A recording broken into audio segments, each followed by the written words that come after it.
Hello and a warm welcome to all our viewers in Nigeria and around the world to Global TV news cycle in Nigeria's capital, Abuja. I am Queen Agaba. President Bola Tinubu has described the accidental bombing of locals in the Tudumbiri community of Kaduna State by the Nigerian army as very unfortunate, disturbing and painful, expressing grief over the loss of lives. This was as he sympathized with the families of the victims, the people and the government of Kaduna State. Tinubu's grief was conveyed in a statement signed by his special advisor on media and publicity, Ajuri Ngelale. Widespread outrage followed the mistargeted bombing of Tudumbiri in the Igabi local government area of Kaduna State by the Nigerian army on Sunday, which left no fewer than 85 villagers dead.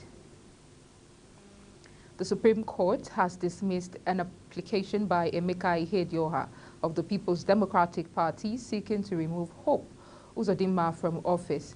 The applicant had in their application argued that if the Apex Court recognized Unwosu as the candidate of the APC, there was no legal basis for its judgment, which sacked Ihedioha and declared Uzodinma, who was also sponsored by the APC, as the valid winner of the governorship poll.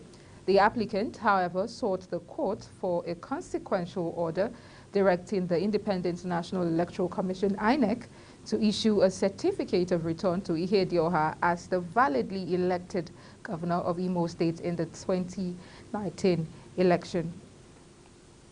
About 85 victims of the Sunday accidental bombing by the Nigerian army at Tudumbiri in Igabe local government area of Kaduna State have been given mass burial. This is just as the search and rescue mission continued in the village.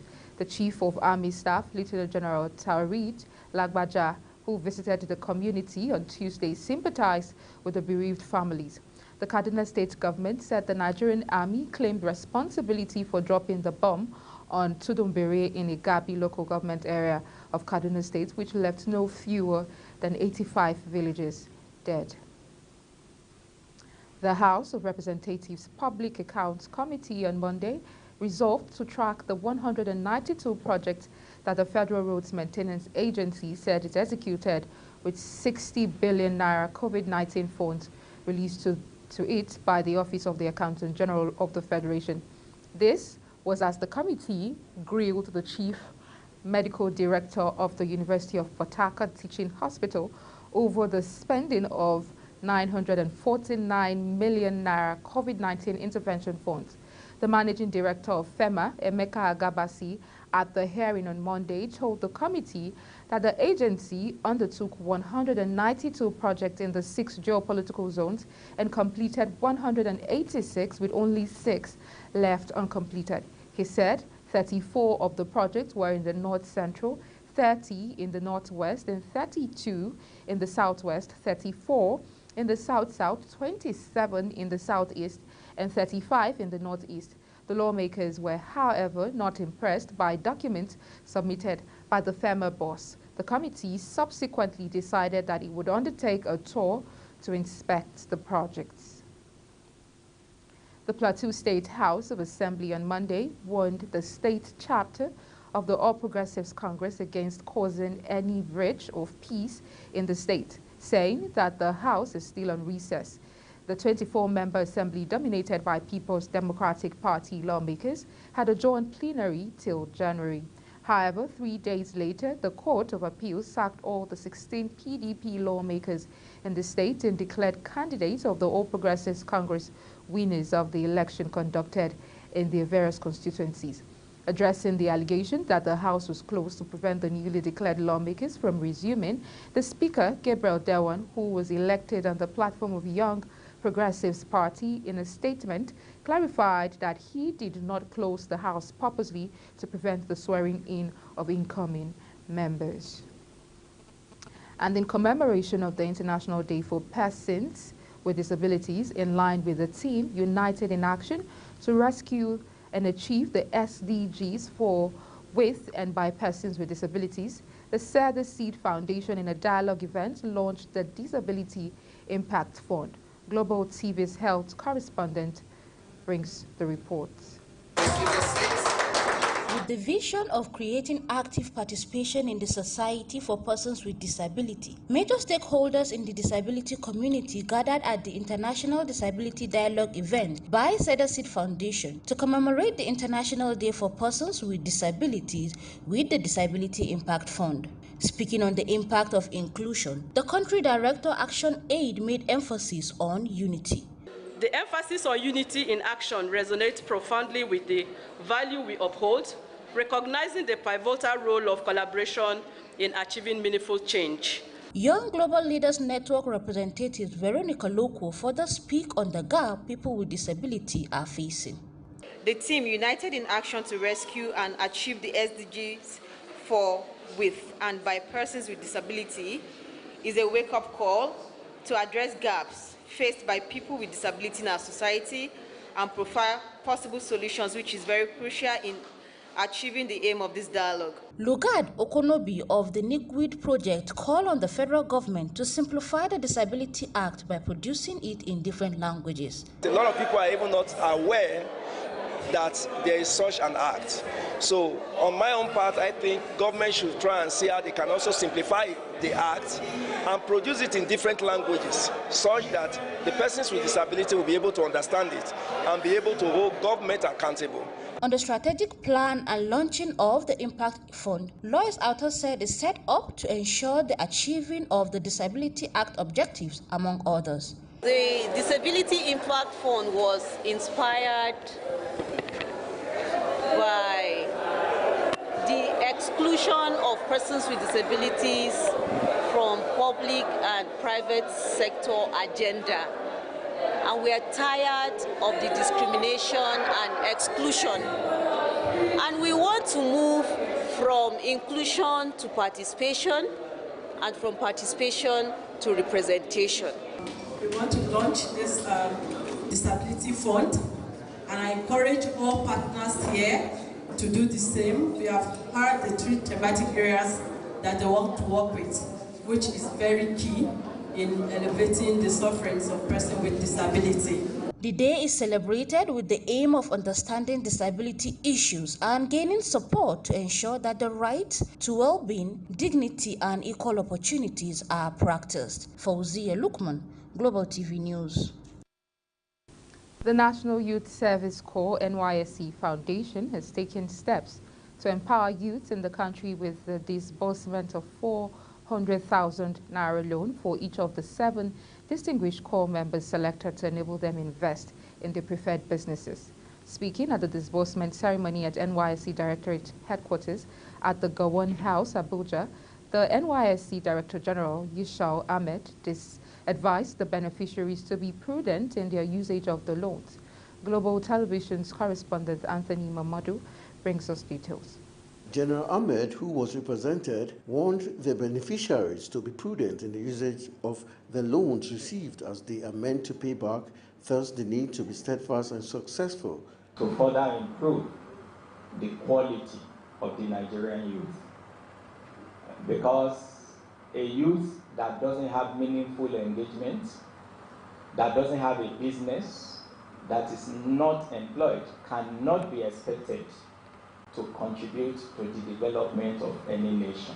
In fulfillment of our pledge, that pledge Publicly in the presence of the last president, and the NYSC Foundation is committed to redeeming that pledge. We all have to find a way to add up something to make the system work. And we are just making our own contribution from it. From the bit we can make the contribution, we believe that it will make an impact to change the situation of the economy. The beneficiaries of the loans expressed their appreciation for the loans with a promise to judiciously use the loans for their personal success and that of the foundation. We are going to make the best out of this seed capital, and we promise to make good use of it, and we know that at the end we shall all represent this nation as youths that have been empowered They're supposed to start a business, they're supposed to run the business, and we give them a 3-month moratorium before they start paying. They have a 3-month period to run the business, start up the business, and on the 4th month, they start paying us for a period of 2 years. The National Youth Service Corps Foundation steps to empower youth in the country with the disbursement of 400,000 naira loan is no small drive in improving not just the economic fortunes of the citizenry, but the nation as a whole. Anthony Momodu, Global Television, Abuja. The Academic Staff Union of Universities on Tuesday raised the alarm that most departments and units in Nigeria's public universities were short-staffed due to the resignation of lecturers in search of greener pastures.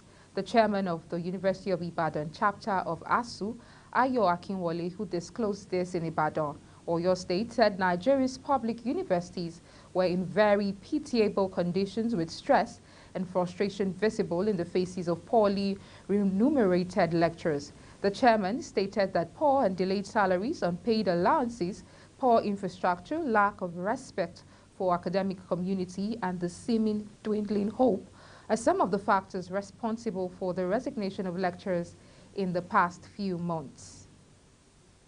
A federal high court in Abuja has ordered the Independent National Electoral Commission, INEC, to identify within 90 days its officials involved in the registration of the underage during the Continuous Voters Registration (CVR) exercise in polling units across the countries.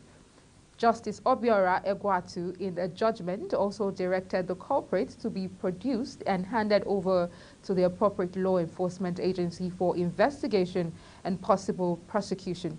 Justice Egwatu equally made a mandatory order compelling INEC to expunge forthwith from its National Voters Register the names of all the underage voters from each of the polling units across the Federation, published on her website as identified and compiled by the plaintiff in Exhibit A, attached to the affidavit in support of the originating summons. The judge further made a mandatory order compelling the commission to furnish the plaintiff with a certified true copy, CTC, of the cleaned-up National Voters Register of all the persons eligible to vote in Nigeria within 90 days. The Nigerian Army has taken responsibility for Sunday's air strike that left many villagers dead and several others injured at Tudumbere village in Kaduna State. Kaduna State Commissioner for Internal Security and Home Affairs, Samuel Aroa, said this at the approved, the payment of the 90% consolidated medical salary structure and 75% hazard allowance for other health workers. The Joint Health Workers Union, JOHESU, and the National Association of Nigerian Nurses and Midwives in the state, according to him, his administration, in recognition of the significance of the civil service as the engine room of government, had prioritized its well-being by fulfilling promises, clearing out standing salaries, rejuvenating the workforce through training, and ensuring the regular release of overheads for enhanced productivity. The governor further said he'll continue to uphold the values and ethics of the civil service as a deliberate step towards fostering an environment for all sectors to thrive, stressing that his guiding principles include fairness, justice, and equity in the treatment of every worker. Mufwang stated this at the Plateau State Government, Nigeria Labour Congress and Trade Union Congress retreat, and promoting effective social dialogue for industrial relations under the context of the time is now mantra, held in Jos, the Plateau State capital. The Nigerian Labour Congress is expected to meet ahead of the resumption of negotiation between the federal government and the organized labor on the new minimum wage. This is to arrive at a living wage which commensurates with the prevailing cost of living. This came as the NLC vowed not to be deterred by the recent assault on workers and their leaders in Imo State, which is said posed a grave threat to freedom of association and collective bargaining as enshrined in the 1999 Constitution and the ILO Conventions 87 and 98 on freedom of association and collective bargaining. The NLC President, Joe Ajaero, stated this at the opening session of the NLC 2023 Hamatan School with the team Building Workers' Skills for Policy Engagement in Abuja on Monday. You're watching Global TV News Cycle coming to you live from Nigeria's capital, Abuja. We're on Star Times channel 276. Kindly follow us across all our social media platforms using @Global TV NG and other handles now showing on your screen. When the news cycle returns, Iranian President Putin meets in Russia on Thursday. The news continues shortly with details of this and other stories right after this break. Please stay with us.